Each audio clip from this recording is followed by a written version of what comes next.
मंच पर उपस्थित केंद्र के पेट्रोलियम मंत्री और मेरे मित्र श्रीमान धर्मेंद्र प्रधान जी, भारतीय जनता पार्टी के राष्ट्रीय महासचिव और उड़ीसा के प्रभारी श्री अरुण सिंह जी, भारत सरकार के मंत्रिपरिषद के सदस्य भाई प्रताप सारंगी जी, नेता प्रतिपक्ष उड़ीसा विधानसभा श्री प्रदीप नायक जी, भुवनेश्वर की सांसद श्रीमती अपराजिता सारंगी जी, श्री विष्णु सेठी जी, उड़ीसा के अलग अलग भागों से इस कार्यक्रम में उपस्थित हमारे आदिवासी नेता पूर्व केंद्रीय मंत्री जुएल भाई, राष्ट्रीय उपाध्यक्ष भारतीय जनता पार्टी के श्री विजयन पांडा जी, हमारे पूर्व प्रदेश अध्यक्ष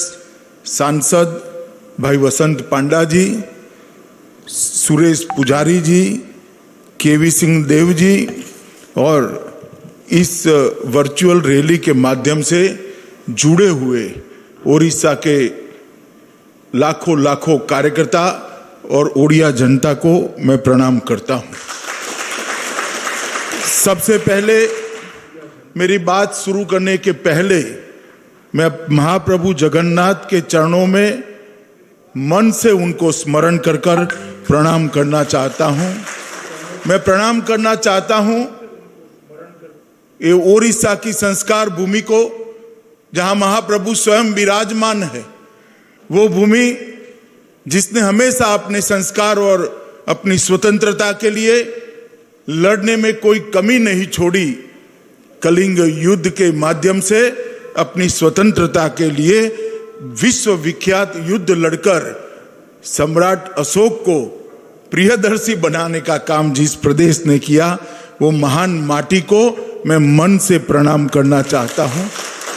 इसके साथ साथ ओडिशा की गौरव गाथा के लिए जिन लोगों ने अपने जीवन काल के अंदर अभूतपूर्व काम किया और ओडिशा को एक सांस्कृतिक गहना, भारत का एक संस्कार का गहना बनाने का काम किया, ऐसे संथा कवि भीमा भोई, बक्सी जगबंधु जी, वीर सुरेंद्र साई जी, उत्कल गौरव मधुसूदन दास जी, परला महाराज कृष्णचंद्र गजपति जी, उत्कल मणि गोपाल बंधु दास जी, महाराज श्री रामचंद्र बंजा देव जी, माँ रमा देवी जी, ये सबको याद कर मैं भारतीय जनता पार्टी की ओर से आदरांजलि देकर मेरी बात को शुरू करना चाहता हूं। आज ये वर्चुअल रैली, ये जनसंवाद ओडिशा के कार्यकर्ता और ओडिशा की जनता के साथ जो हो रहा है, वो भारतीय जनता पार्टी की एक परंपरा का अभिन्न अंग है। भारतीय जनता पार्टी राजनीति के अंदर सिर्फ सत्ता प्राप्त करने के लिए नहीं आती है। भारतीय जनता पार्टी राजनीति में जब से आई, पहले जनसंघ था, बाद में भारतीय जनता पार्टी बनी, हमारी परंपरा बनी कि हम संगठन के माध्यम से जनसंपर्क करते हैं, जनसंवाद करते हैं, जनता की समस्याओं को जानते हैं और सरकार की योजनाओं को जनता को जानकारी देते हैं। और जब भी हमारी सरकार बनती है, हमें मौका मिलता है, 1 साल समाप्त हो, 2 साल समाप्त हो, 3 साल समाप्त हो, हम हमारा हिसाब किताब लेकर जनता के सामने जाते हैं कि आपने जो जनादेश दिया था, आपकी जो आकांक्षाएं थी, इसकी पूर्ति में इतनी यात्रा आज हमने समाप्त कर दी है। और आज जनसंवाद जो है उसी कड़ी का एक हिस्सा है। कोरोना की महामारी हमारे लिए नहीं, समग्र मानव जात के लिए, समग्र विश्व के लिए एक चुनौती बनी है। और कोरोना महामारी के कारण दूरी रखना, मोदी जी ने भी कहा है, महामारी से लड़ने का सबसे सरल उपाय है 2 गज की दूरी रखना। तो क्या 2 गज की दूरी भाजपा और जनता के बीच की दूरी बन सकती है क्या? 2 गज की दूरी भाजपा और जनता के बीच की दूरी नहीं बन सकती। भारतीय जनता पार्टी के कार्यकर्ताओं को जनसंवाद से रोक नहीं सकती। और इसीलिए हमारे राष्ट्रीय अध्यक्ष श्रीमान नड्डा जी ने एक नए कार्यक्रम का विचार रखा, वर्चुअल रैली, इलेक्ट्रॉनिक माध्यम से हम जनता का संपर्क करेंगे, कार्यकर्ताओं का संपर्क करेंगे, उनकी बात को जानेंगे और हमारी की हुई चीजों को उन तक पहुंचाने का प्रयास करेंगे कि मोदी जी ने आपने जो जनादेश दिया इसका पहला साल के अंदर हमने क्या किया है। और मैं मानता हूं कि जो परंपरा नड्डा जी ने चालू रखी है ये महामारी के समय में ही भी, ये न केवल भारत के लोकतंत्र दुनिया भर के लोकतंत्र को रास्ता दिखाने वाली परंपरा होने वाली है कि इतनी महामारी के समय में भी कोई पार्टी अपने देश के लोकतंत्र को मजबूत करने के लिए, लोकतंत्र की जड़ों को मजबूत करने के लिए किस प्रकार से जनसंपर्क और जनसंवाद कर सकती है।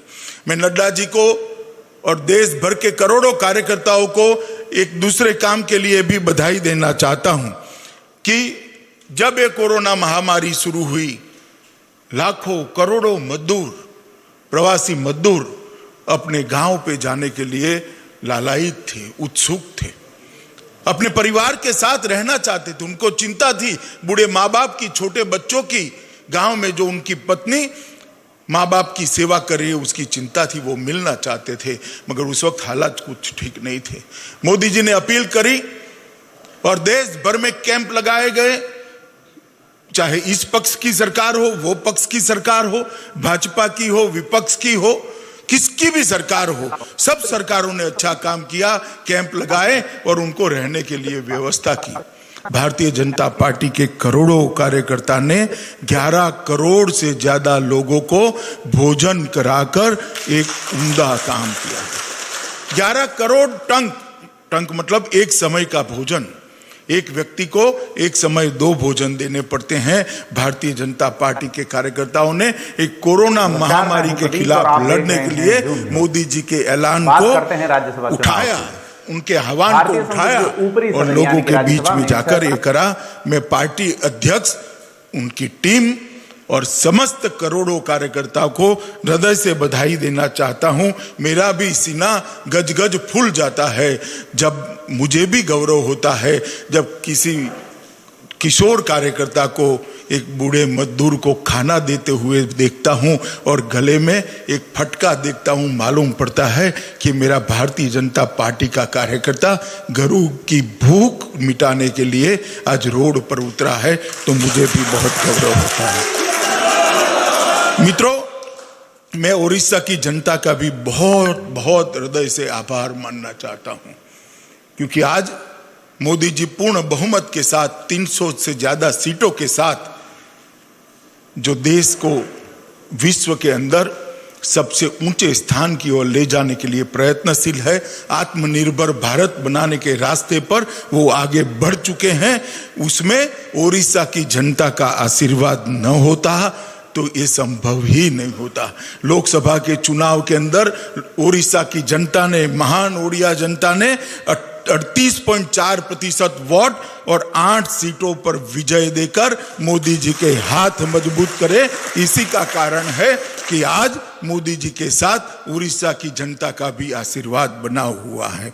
20 साल तक मुख्य विपक्षी दल तक बैठी हुई कांग्रेस, सालों तक, दशकों तक शासन करने वाली कांग्रेस को पछाड़कर उड़ीसा भारतीय जनता पार्टी के कार्यकर्ताओं का पराक्रम और ओडिया जनता का आशीर्वाद आज भारतीय जनता पार्टी को वहां प्रमुख विपक्षी दल की मान्यता देकर 8 सांसदों को यहां भेजकर 2 हमारे ओडिया मंत्री जो यहां पर बैठे केंद्रीय मंत्री परिषद में, वो बताता है कि ओडिया जनता का आशीर्वाद हमारे साथ है। 91 लाख से ज्यादा ओडिया भाइयों बहनों माताओं ने नरेंद्र मोदी जी को, भारतीय जनता पार्टी को आशीर्वाद दिया है। मैं ये सबको आश्वस्त करना चाहता हूं कि आपने जो अपेक्षा मोदी जी पर रखी है, भारतीय जनता पार्टी की सरकार से रखी है, हम किंचित मात्र भी पीछे नहीं हटेंगे। उड़ीसा को विकसित राज्य बनाना हमारा कमिटमेंट है, हमारा वादा है और वो वादे की पूर्ति की ओर मोदी जी आगे बढ़ रहे हैं। मित्रों, आज जनसंवाद आपके सामने हो रहा है। ऐसी 75 वर्चुअल रैली के माध्यम से भारतीय जनता पार्टी के सभी नेता, श्री राजनाथ सिंह जी हो, ऊपरी सदन श्री नितिन गडकरी जी हो, राष्ट्रीय अध्यक्ष जी स्वयं हो, अनेक नेता देश की जनता के साथ जनसंवाद करने वाले हैं। मित्रों, मैं मोदी जी की सरकार के 1 साल समाप्त होने के समय आपके सामने उपस्थित हूं, मगर मोदी जी की सरकार के 1 साल को आप आइसोलेशन में अलग से देख नहीं सकते। मोदी जी 6 साल पहले देश के प्रधानमंत्री बने। देश की जनता के आशीर्वाद से 2014 के अंदर एक पूर्ण बहुमत की भारतीय जनता पार्टी की सरकार पहली बार बनी। 30 साल के बाद किसी एक दल को पूर्ण बहुमत देश की जनता ने दिया और नरेंद्र मोदी जी वो सरकार के प्रधानमंत्री बने। तब से शुरू हुई है भारत गौरव की ये गाथा और मोदी जी ने भारत के गौरव को बढ़ाने का काम किया। मोदी जी ने भारत को विश्व के अंदर एक अतुलनीय, एक अप्रतिम स्थान देने का काम किया और आज पूरा दुनिया भारत को गौरव की दृष्टि से देख रही है। इसकी शुरुआत जब हुई, मोदी जी जब नेता चुने गए, उन्होंने कहा था कि मेरी सरकार गरीबों की सरकार होगी, मेरी सरकार आदिवासियों की सरकार होगी, मेरी सरकार दलितों की सरकार होगी। और ये भारतीय जनता पार्टी के नेता है, ये नरेंद्र मोदी जी है, जो बोलते हैं वो करते हैं। मोदी जी ने कहा था कि मेरी सरकार गरीबों की सरकार होगी और देश के 60 करोड़ से ज्यादा गरीब जिनको 2 समय खाना भी नहीं मिलता है, उनको जीवन स्तर को ऊपर लाने के लिए मोदी जी ने ढेर सारे काम करे। सबसे पहला काम मैं गिनाना चाहता हूं, 50 करोड़ लोगों के लिए मोदी जी ने आयुष्मान भारत योजना लाई। 50 करोड़ ऐसे लोग जिनके घर में बीमारी आती थी तो कभी वो सोच नहीं सकते थे कि मेरे पिताजी का कभी ऑपरेशन हो सकता है क्या, मेरे बच्चे का कभी ऑपरेशन हो सकता है क्या। वो ईश्वर को प्रार्थना करते थे, इधर उधर की दवाइयां करते थे और मन मसोकर बैठ जाते थे। मोदी जी ने वो 50 करोड़ लोगों के जीवन में एक नया उजियारा लाया। उनको स्वास्थ्य का अधिकार दिया कि जितना अधिकार कोई अरबोपति को है अपने बूढ़े बाप की सेवा करने का, उतना ही अधिकार गांव के दलित और आदिवासी और गरीब को है अपने पिता का और अपने बच्चे का अधिकार करने का। और 5 लाख तक का पूरा खर्चा आज 50 करोड़ लोगों का मोदी सरकार उठा रही है, भाजपा सरकार उठा रही है। और परिणाम यह है कि 3 साल के अंदर देश के लगभग 1 करोड़ गरीबों ने अपने परिवारजनों का ऑपरेशन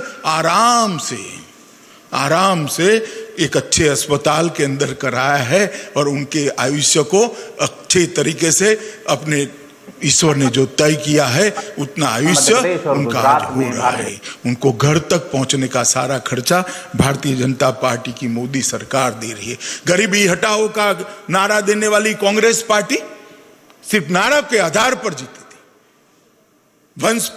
परंपरागत वंशवाद की राजनीति करना, भ्रष्टाचार की राजनीति करना, जातिवाद की राजनीति करना, ये कांग्रेस पार्टी की खासियत रही। तुष्टीकरण की राजनीति करना गरीबों के सामने कांग्रेस पार्टी ने कभी देखा नहीं। जब मोदी जी प्रधानमंत्री बने, देश में 60 करोड़ लोग ऐसे थे जिनके पास परिवार में एक भी व्यक्ति के पास बैंक अकाउंट नहीं था। मोदी जी जन धन योजना लेकर आए, 31 करोड़ लोगों को बैंक अकाउंट खोलने का सौभाग्य प्राप्त हुआ। कांग्रेस हमारा मखौल उड़ाती थी कि क्या करोगे अकाउंट खोलकर, गरीब के पास पैसा कहाँ है।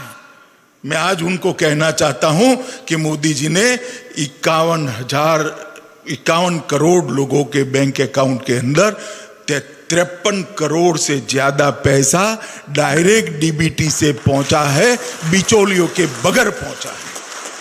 कांग्रेस पार्टी के प्रधानमंत्री कहते थे 1 रुपया भेजते हैं 15 पैसा गरीब के पास पहुंचता है। मैं आज गर्व से कहता हूं कि हम दिल्ली से 1 रुपया मोदी जी भेजते हैं, पूरा का पूरा रुपया गरीब के बैंक अकाउंट के अंदर जाता है। 31 करोड़ लोगों के घर में बैंक अकाउंट पहुंचाने का काम किया। 8 करोड़ माता, धर्मेंद्र प्रधान यहां बैठे हैं, वही पेट्रोलियम मंत्री थे, अभी भी वही पेट्रोलियम मंत्री है। 8 करोड़ गरीब माताओं के जीवन से मोदी जी ने धुएं को गायब करने का काम, कंडे, लकड़ियां, टहनियां जलाकर, धुआं खाकर इसकी आंख की ज्योति चली जाती थी, फेफड़े खराब हो जाते थे और माता असमय ही मृत्यु को प्राप्त करती थी। मगर वो गरीब मां के सामने देखने वाला आजादी के 70 साल तक कोई नहीं आया। गरीब घर के बेटे चाय बेचने वाले के बेटे नरेंद्र मोदी जी जब देश के प्रधानमंत्री बने, उन्होंने उज्ज्वला योजना से 8 करोड़ गरीब माताओं को गैस का सिलेंडर देने का काम किया और आज उनका जीवन अच्छे से गुजर रहा है। 2.5 करोड़ से ज्यादा लोग ऐसे थे जिन्होंने 70 साल की आजादी के बाद कभी बिजली नहीं देखी थी, घर में बिजली नहीं थी, लालटेन जला करती थी, दिए जला करते थे और कभी इसमें डालने के लिए तेल भी नहीं होता था, तो अंधेरे के अंदर जीवन व्यतीत करते थे। वो बच्चे परीक्षा के अंदर हिस्सा भी नहीं ले सकते। नरेंद्र मोदी सरकार ने सौभाग्य योजना करी और हमने तय कर दिया कि सबके घर में बिजली होगी। 20,000 गांव ऐसे कांग्रेस पार्टी छोड़कर गई थी जहां पर बिजली पहुंची नहीं थी, बिजली का खंभा, बिजली का तार भी नहीं पहुंचा था। वो 20,000 गांवों में बिजली पहुंची, 2.5 करोड़ लोगों के घरों में बिजली पहुंची और धुएं की तरह उनकी झोंपड़ी को अंधेरे से भी मुक्त करने का काम ये भारतीय जनता पार्टी के नेता नरेंद्र मोदी ने। 10 करोड़ घर ऐसे थे जहां हर रोज सुबह माताओं को, बच्चियों को, बहनों को शर्मसार होना पड़ता था। कुदरती क्रिया करने के लिए जाते थे, घर में शौचालय नहीं था, रोड पर बैठना पड़ता था। कितनी शर्म महसूस होती होगी। नरेंद्र मोदी जी ने इस बात को जाना, इसके मां का स्वास्थ्य भी बिगड़ता है और उसका स्वाभिमान भी बिगड़ता है, इसके स्वाभिमान को चोट पहुंचती है। 10 करोड़ घरों के अंदर शौचालय बनाकर मोदी जी ने इन लोगों को स्वमान के साथ जीने का नया रास्ता प्रशस्त किया और 10 करोड़ घर की माताएं, बहनें, बच्चियां सम्मान के साथ जी रही है। 2.5 करोड़ लोगों को घर देने का काम किया। जिनके पास घर नहीं था उनको घर दिया और नरेंद्र मोदी सरकार ने 60 करोड़ गरीबों को बैंक अकाउंट दिया, स्वास्थ्य दिया, गैस दिया, बिजली दी, शौचालय दिया, घर भी दे दिया। 60 करोड़ लोगों के जीवन के अंदर उनके जीवन स्तर को उठाने का काम किया। पहले योजनाएं बनती थी तो कई प्रधानमंत्री आए, कई चले गए, दिल्ली के दरबार में अनेक बड़े बड़े लोग बैठे, मगर गरीब के घर से आया हुआ व्यक्ति उसने सोचने का स्केल बदल दिया। पहले कहते थे 50,000 लोगों को गैस देंगे, 500 गांवों में बिजली पहुंचाएंगे, 10,000 लोगों के घरों में बिजली पहुंचाएंगे।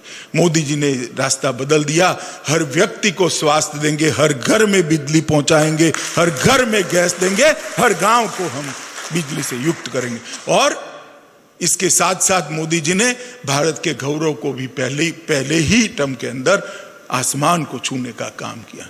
पहले देश की सीमाओं पर हमले होते थे, लोग आते थे, जवानों का सर काट कर ले जाते थे और दिल्ली का दरबार चुप रह जाता था, उफ नहीं करता था, इनके माथे पर जू नहीं रेंगती थी। हमारे समय में भी हमले हुए, उरी पर हुआ, पुलवामा में हुआ। जैसे ही उरी और पुलवामा में हमला हुआ, मोदी जी ने तनिक मात्र भी देर नहीं की, एयर स्ट्राइक और सर्जिकल स्ट्राइक कर पाकिस्तान के घर में घुसकर दंडित करने का काम किया। और विश्व भर के अंदर एक बात का एहसास करा दिया कि भारत की सीमाओं का अतिक्रमण बच्चों का खेल नहीं है, यहां पर दंड दिया जाता है। पहले कहा जाता था कि अमेरिका और इजराइल 2 ही देश अपने जवानों के खून का बदला लेते थे। वो 2 देशों की सूची में मोदी जी ने मेरे और आपके देश महान भारत का नाम जोड़ने का काम कर दिया और भारत के गौरव को ऊंचा उठाने का काम, ढेर सारे काम किए। जीएसटी लाए, आर्थिक सुधार किए, अर्थतंत्र को पटरी पर चढ़ाने का काम किया, $3 ट्रिलियन की इकोनॉमी बनाया, ढेर सारे काम पहले ही 5 साल के अंदर किए। और इसके परिणाम स्वरूप देश की जनता ने मोदी जी को फिर से एक बार आशीर्वाद दिया और 2019 में पहले से भी ज्यादा बहुमत के साथ नरेंद्र मोदी जी सरकार में आए। और सरकार में आने के बाद गरीब उत्थान के लिए एक ही काम छूट गया था, कई गरीबों के घर में शुद्ध पीने का पानी नहीं है। आज भी उड़ीसा जैसे राज्य में 42% से ज्यादा लोगों के पास घर में पाइपलाइन से पानी नहीं आता है।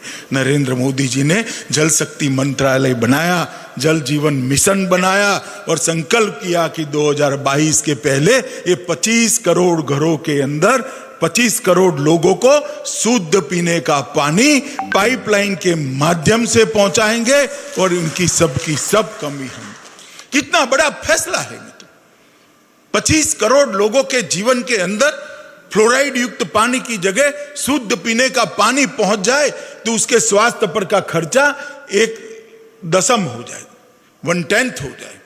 मैं मानता हूं मित्रों, ये विजन, ये साहस और गरीबों प्रति की संवेदना, ये तीनों जब एक व्यक्ति के अंदर होती है तभी जाकर ऐसे फैसले होते थे। जो श्रृंखला उन्होंने बनाई थी देश की एकता और अखंडता को मजबूत करने की, भारत को एक करने की, सर्जिकल स्ट्राइक और एयर स्ट्राइक के माध्यम से 70 साल से देश की जनता राह देखती थी कि धारा 370 और 35 से कब चले जाए, कब हमारा कश्मीर सच अर्थ में हमारा हो जाए। मगर किसी की हिम्मत नहीं थी धारा 370 और 35 से को हटाने की। कई सरकारें 2/3 बहुमतों के साथ आई मगर हिम्मत नहीं करती थी। 5 अगस्त 2019 को नरेंद्र मोदी जी ने संसद में विधेयक लाकर धारा 370 और 35 को उखाड़ कर फेंक।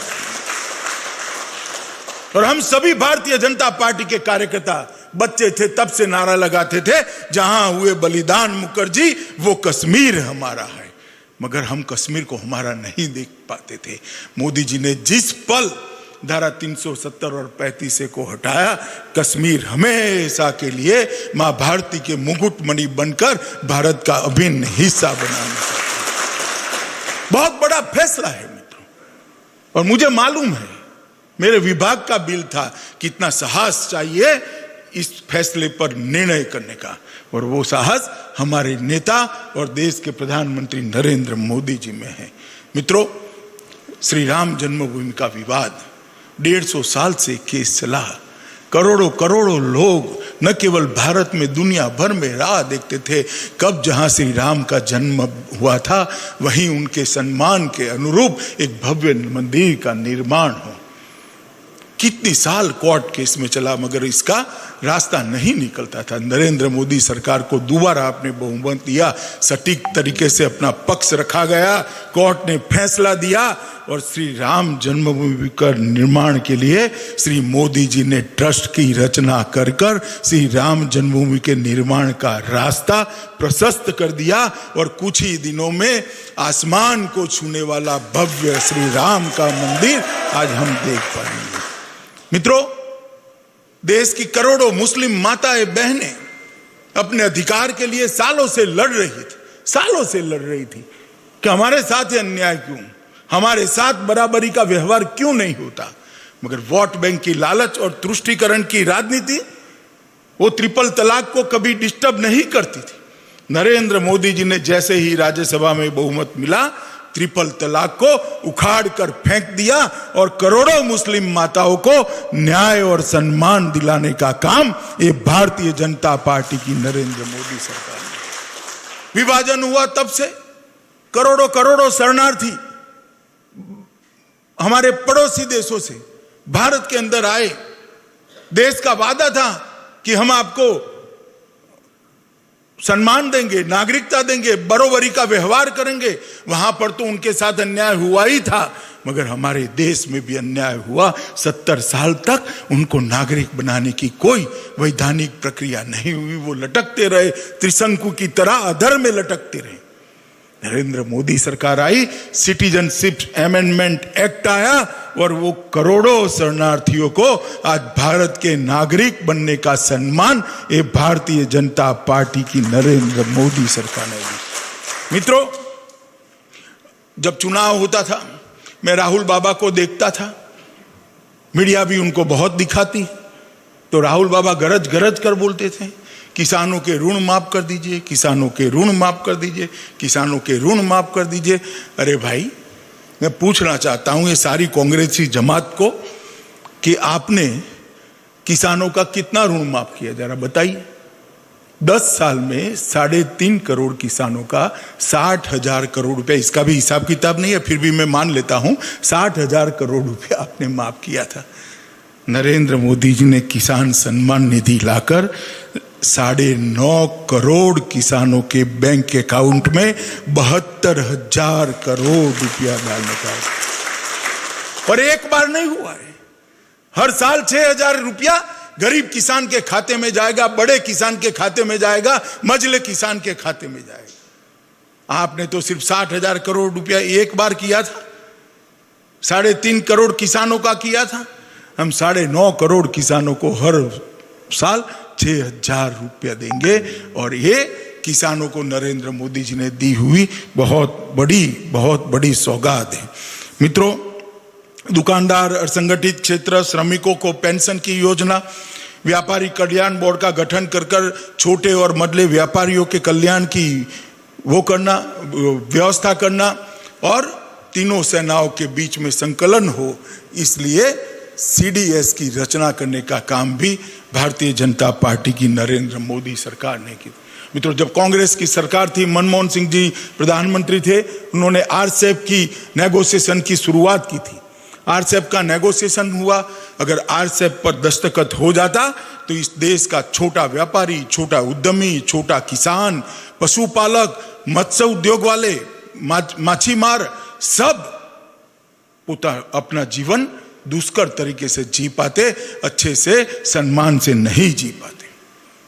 परंतु नरेंद्र मोदी जी को ये मालूम था कि RCEP पर सिग्नेचर करने का, RCEP में शामिल होने का परिणाम क्या हुआ है। उन्होंने RCEP की मीटिंग के अंदर कहा कि देश गांधी का देश है, मैं गरीब किसान, छोटे मजदूर और मेरे मछुआरे भाइयों को दगा नहीं कर सकता, उनके हित की मुझे सोचनी होगी, और इसलिए मेरी आत्मा इस पर सिग्नेचर करने का, इस पर दस्तखत करने का अनुमति नहीं देती है। और हम RCEP से बाहर हुए, और आज हर छोटा व्यापारी, छोटा MSME का उद्योगपति, उद्यमी आज अपने आप को बचा हुआ महसूस कर रहा है। ऐसे बड़े बड़े फैसले मोदी जी ने 5 साल के अंदर लिए। आदिवासी भाइयों को मुख्य धारा में लाने के लिए लगभग 400 नए एकलव्य रेसिडेंशियल स्कूल बनाने की शुरुआत की, और आदिवासियों के लिए भी ढेर सारे काम किए, दलितों के लिए भी ढेर सारे काम किए, जो मछुआरे हैं इनके लिए अलग डिपार्टमेंट की रचना करने का काम किया, और ढेर सारी सुविधाएं उनके लिए भी करी। ये सरकार 5 साल और 1 साल 6 साल के संपुट के अंदर गरीब, किसान, आदिवासी, दलित, छोटा व्यापारी, मझला उद्योगपति, छोटा उद्यमी, इस सब के लिए अनेक नए रास्ते खोले हैं, और एक कठिन काल के अंदर नरेंद्र मोदी सरकार इनके बड़े भाई की भूमिका निभाते हुए आगे बढ़ रही है। मित्रों, मैं कोरोना की भी बात जरूर करना चाहूँगा। कोरोना एक वैश्विक महामारी है, पूरी दुनिया के बड़े बड़े देश इसके सामने ध्वस्त होकर पड़े हैं। जब हमारे यहाँ कोरोना पहुंचा, तब मोदी जी ने कोरोना के खिलाफ अजीब प्रकार की लड़ाई लड़ी। आजादी के बाद कई महामारियां आई, कई कुदरती आपदाएं आई। आमतौर पर देखा गया कि कुदरती आपदाओं और महामारी के खिलाफ सरकारें लड़ा करती थी। नरेंद्र मोदी सरकार ने इस प्रकार से देश की जनता को साथ में लिया कि सरकार तो लड़ी ही लड़ी, इसके साथ 130 करोड़ की जनता भी मोदी जी के आह्वान पर कोरोना के खिलाफ लड़ने के लिए आज सजग होकर खड़ी हो गई। इसी का परिणाम है कि आज हम दुनिया में बहुत अच्छी तरीके से ये लड़ाई को लड़ रहे हैं। सबसे पहले मोदी जी ने जनता कर्फ्यू का ऐलान किया। मैंने मेरे जीवन में पहली बार देखा कि किसी एक नेता के आह्वान पर, एक प्रधानमंत्री के आह्वान पर कोई भी पुलिस को कुछ नहीं करना पड़ा। देश के 130 करोड़ लोग अपने घर के अंदर बंद रहे और देश के अंदर जनता कर्फ्यू हो गया। जब भी महामारी के खिलाफ लड़ने के तरीकों का इतिहास लिखा जाएगा, ये जनता कर्फ्यू को सुवर्ण अक्षर से, स्वर्णिम अक्षर से लिखना पड़ेगा, चाहे लिखने कोई भी बैठे। इसके बाद दिया जलाना, इसके बाद घंटी बजाना, थाली बजाना, कोरोना के योद्धाओं का सम्मान करना। और मित्रों, जब तीनों सेना के जवान कोरोना के वॉरियर्स को पुष्प वर्षा कर कर सम्मान कर रहे थे। जो नर्स बहन है, जो डॉक्टर है, जो पैरा मेडिकल स्टाफ है, जो पुलिस के जवान है, सबकी आंखों में आंसू मैंने देखे हैं कि देश की तीनों सेना आज हमारे समर्पण भाव का, हमारे सेवा भाव का सम्मान कर रही है। और मित्रों, मैं मानता हूं कि किसी संवेदनशील हृदय से ही इस प्रकार के काम, इस प्रकार से कार्यक्रम निकल सकते हैं। और इसी ने 130 करोड़ लोगों को इकट्ठा किया और एक राष्ट्र, एक जन, एक मन के मंत्र को साकार करते हुए हम कोरोना के खिलाफ लड़े और आज विश्व की तुलना में हम बहुत अच्छी स्थिति में। प्रवासी मजदूरों का जरूर जिक्र करूंगा मैं कि उड़ीसा से साथ में बात कर रहा हूं।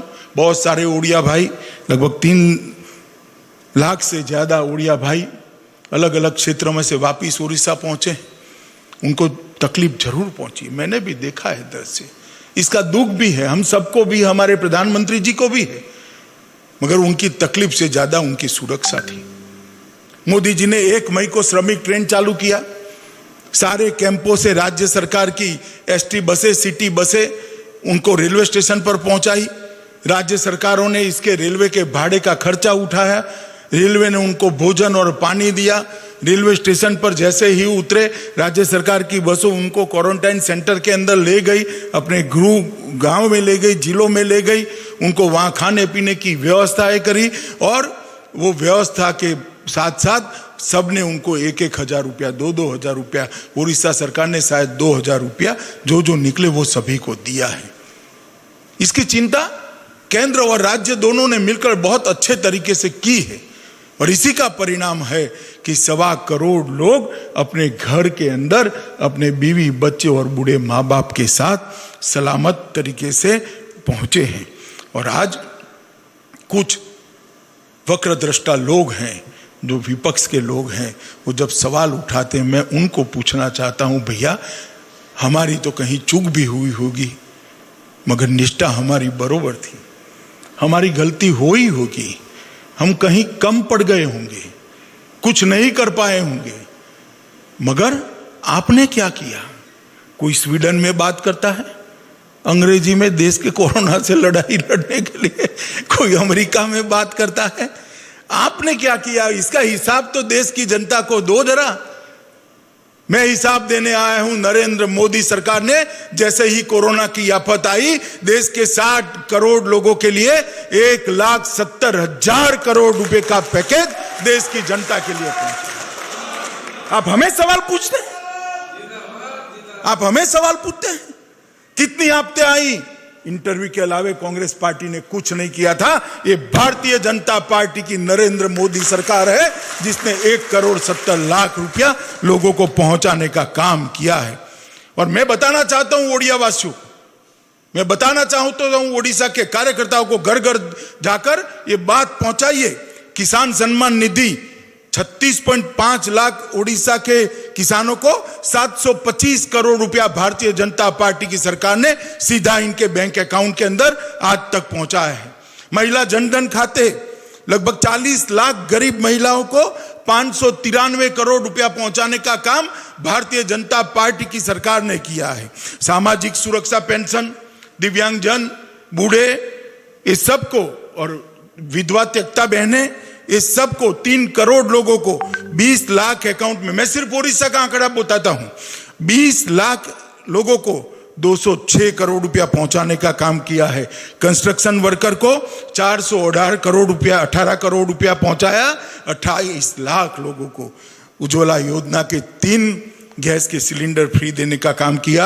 2 दिए जा चुके हैं। 47 लाख उड़ीसा की महिलाओं को 1100 करोड़ रुपए के गैस के सिलेंडर हमने फ्री ऑफ कॉस्ट देने का काम किया।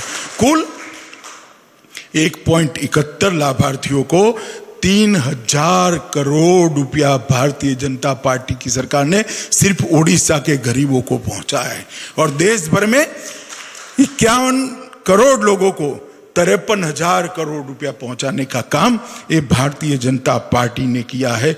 मित्रों, पीडीएस के माध्यम से लगभग 1461 करोड़ रुपए का अनाज गरीब लोगों को पहुंचाया है। और पहला उड़ीसा जैसे राज्यों में एक बहुत बड़ी दिक्कत थी, माँ बाप घर में थे, पत्नी घर थी, बच्चे घर थे, और पति कहीं सूरत, कहीं मुंबई, कहीं बेंगलुरु काम करता था। उसको महंगे भाव से, महंगे दाम का अनाज लेना पड़ता था। हमने एक व्यक्ति एक रेशन कार्ड, एक देश एक रेशन कार्ड, ये योजना लाकर आज वो अपने हिस्से का अनाज सूरत से उठाएगा, अपने हिस्से का गेहूं, चावल, दलहन सूरत से उठाएगा और परिवार को भी अपने हिस्से का उड़ीसा में मिल पाएगा। इस प्रकार की व्यवस्था ये भारतीय जनता पार्टी की नरेंद्र मोदी सरकार की। डीएमएफ से उड़ीसा के लिए लगभग 2012 करोड़ रुपया हमने मंजूर किया, जो बुनियादी सुविधाएं बनाने के लिए है। जिले की अस्पतालों के अंदर ऑक्सीजन सिलेंडर, वेंटिलेटर, उनकी दवाइयां ये लाने के लिए खर्च हुआ। एनडीआरएफ से 118 करोड़ रुपया गया। और अभी धर्मेंद्र भाई ने बताया, जब साइक्लोन आया, अम्फान आया, अपनी जान को जोखिम में डालकर नरेंद्र मोदी जी ओडिया वासियों के साथ चट्टान की तरह खड़े दिखे, चट्टान की। और 500 करोड़ रुपया प्राथमिक रूप से, अभी तो एक टीम गई है, उसकी रिपोर्ट आने के बाद देखेंगे क्या आता है, परंतु 500 करोड़ रुपया मोदी जी ने उड़ीसा को पहुंचाने का काम किया। मित्रों, उड़ीसा के अंदर लगभग 210 ट्रेनों से 3 लाख लोगों को पहुंचाने का काम करा। मैं मानता हूं देश की सभी राज्य सरकारों ने अच्छा काम किया है, केंद्र सरकार ने इनका सहयोग किया है। मोदी जी ने 5-5 बार इनसे वीडियो कॉन्फ्रेंस कर कर बात करी है, सबका मन जानने का प्रयास किया है, सबके सुझाव लेने का प्रयास किया है, और इस सुझावों को एक माला में पिरोकर उड़ीसा हो, बंगाल हो, चाहे केरल हो, इस सुझावों को हमने माला में पिरोकर पक्षा पक्षी से ऊपर उठकर एक कोरोना के खिलाफ संयुक्त लड़ाई लड़ने का काम ये भारतीय जनता पार्टी की सरकार ने किया है। मित्रों, ये 6 साल के अंदर हमने बहुत सारा काम किया है, मगर मैं इतना बताना चाहता हूं कि देश भर में ये 6 साल में मोदी जी ने सबसे ज्यादा काम किया है, मगर उड़िया वासियों को मैं बताना चाहता हूं कि उड़ीसा के लिए हमने सबसे ज्यादा काम करा है। और मैं आज इस जनसंवाद के माध्यम से उड़ीसा की राजनीतिक दलों को कहने आया हूं कि 70 साल का हिसाब लेकर आ जाइए। मेरे युवा मोर्चे का कार्यकर्ता चर्चा के लिए तैयार है। किसी भी प्रधानमंत्री ने उड़ीसा के लिए नरेंद्र मोदी जी जितना काम किया हो तो आप हमें बता दीजिए। हमारे पास इसका अकाउंट है। मित्रों, कांग्रेस पार्टी हमेशा बात करती है उड़ीसा की। जब कांग्रेस की सरकार थी, सोनिया मनमोहन की सरकार थी, 79,000 करोड़ रुपया 5 साल के अंदर आपने दिया था 13वें वित्त आयोग के अंदर, 79,000 करोड़ रुपया। और नरेंद्र मोदी सरकार ने 14 से 19 के बीच में 79,000 करोड़ से बढ़ाकर 2,11,510 करोड़ रुपया देने का काम। इसके अलावे केंद्रीय योजनाओं में 1,03,000 करोड़, पेट्रोलियम में 1,37,000 करोड़, खानों की ई नीलामी से इनके खान के जीवन काल में 71,000 करोड़, कैंपा फंड 5,900 करोड़, जिला खनिज निधि 10,000 करोड़, राज्य एसडीआरएफ के अंदर हमने 4,783 करोड़ दिया।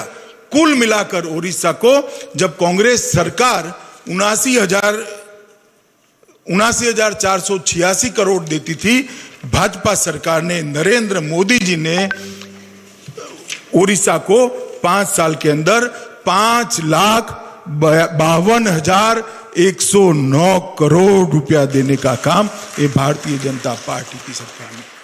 मोदी जी ने चुनाव के वक्त कहा था कि पश्चिम और पूर्व के बीच में एक विकास की खाई बनी है।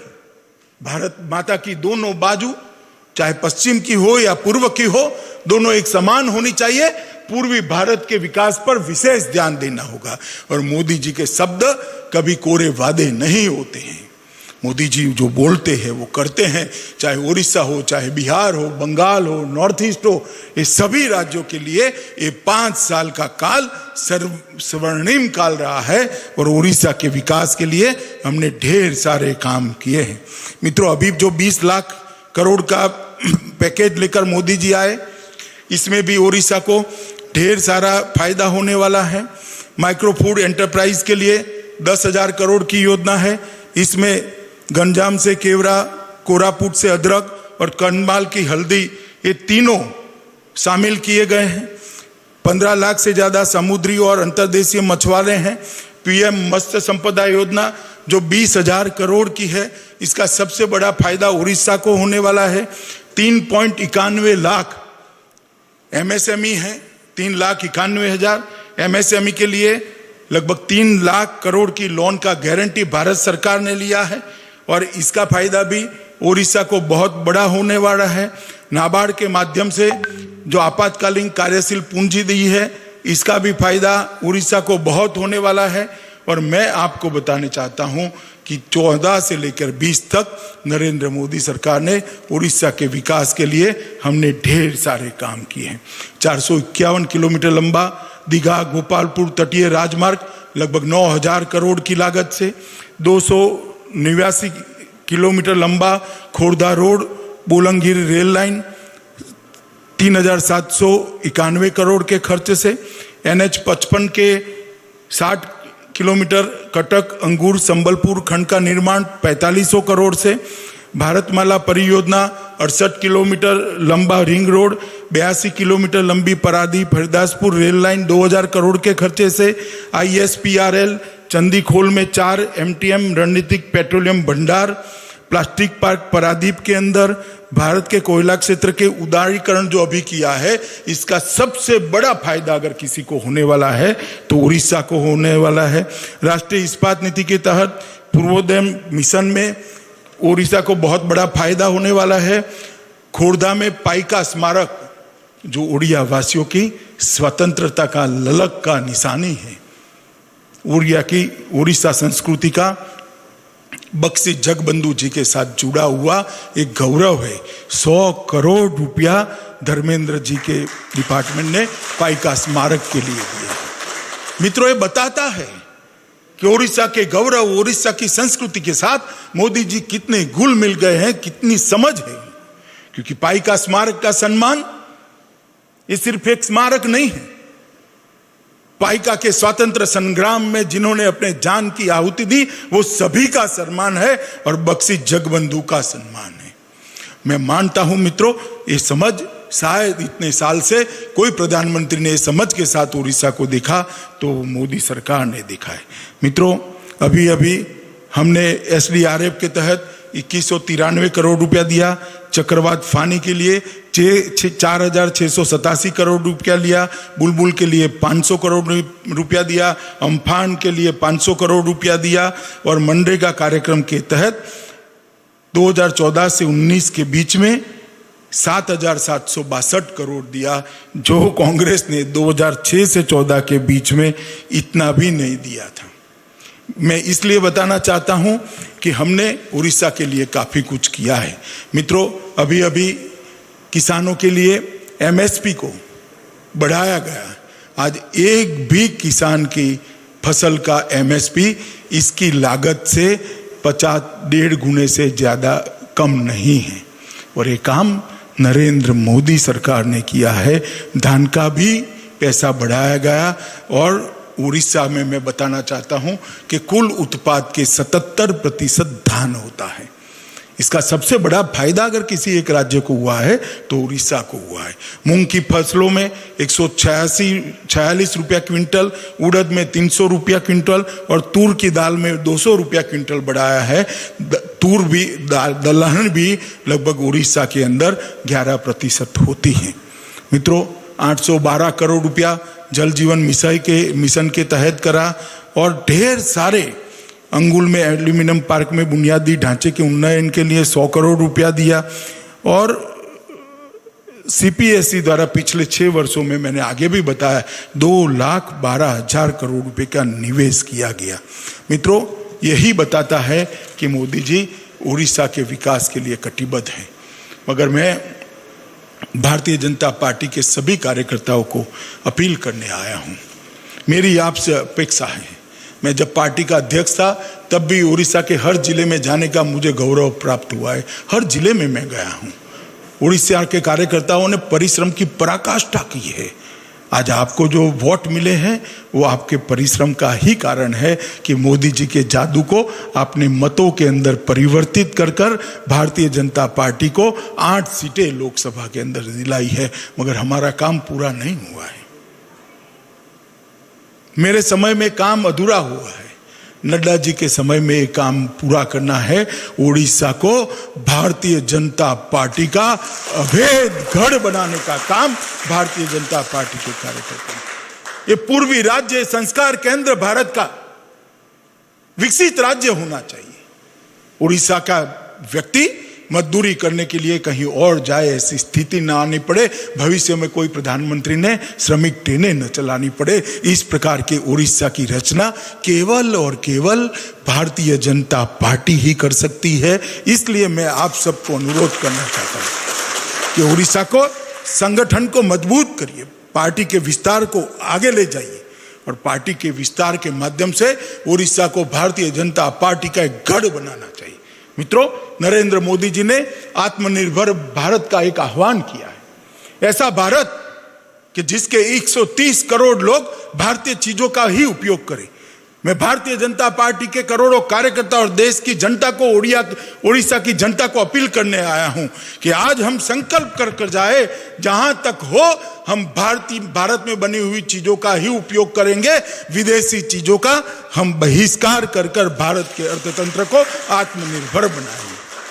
मोदी जी की कल्पना है आत्मविश्वास से जगमगता आत्मनिर्भर भारत बनाने की, और वो कल्पना को हम सब साकार करने के लिए अपना पूरा समय लगा दे। स्वदेशी उत्पादों का ही उपयोग करने का हम सब ने आग्रह करना चाहिए। मित्रों, अभी कोरोना का संकट काल है। सब जगह देश में महामारी का प्रकोप है। मैं देश भर के कार्यकर्ताओं को कहना चाहता हूं, संगठन भारतीय जनता पार्टी का प्राण है। संगठन के बगैर भारतीय जनता पार्टी की कल्पना ही नहीं हो सकती।